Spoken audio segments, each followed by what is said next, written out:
Գալու եք հետս Վազգեն Սարգսյանի արձանի մոտ ու Վազգեն Սարգսյանի տուն-թանգարան, իմ սիրելի արարատցիներ։ Սկզբից բնականաբար ես կգամ Արարատ ձոտ, պոլիգոն, կհասկանամ ոնց է դասավորվածությունը, երբ է լինում ազատ ժամ, որ կարամ դուրս գամ,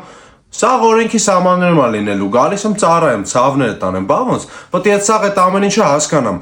որ ինչը թույլատրելի սահմաններում է, հետո երբ եմ գալու, կբարձրաձայնեմ սիրով, ով էլ որ ցանկանում է իրար հետ միասին բոլորով կգնանք, բայց սկզբից ես գալու եմ ամսի 31-ին, այսինքն առավոտ շուտ գալու եմ հասնեմ, տենց երբ միշտ քնից զարթնեք մեծ մասը, ես արդեն կլինեմ Արարատ ձոտում։ Արարատի արևը ինձ կջերմացնի, Արարատի օդը կշնչեմ, Արարատի հողի վրա կկանգնեմ, ընդհանուր սաղ մեր մայր հողն է, թանկերս, բայց էլի եմ ասում, երբ որ ես ասում եմ Արարատ, այդ շունչը գալիս է միանգամից զգում եմ, որ Վազգեն Սարգսյանը ծնվել է Արարատում, թե ուր եմ ես գալիս, ես ձեզ շատ եմ սիրում։ Ով է գալու Վազգեն Սարգսյանի տուն-թանգարան, Վազգեն Սարգսյանի արձանի մոտ իմ հետ։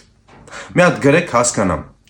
Ու գալուց առաջ էլ կբարձրաձայնեմ, իսկ սկզբի համար ամսի 31-ին ձեր աղբերը առավոտ շուտ որ քնից զարթնեք, արդեն կլինի Արարատ ձոտում։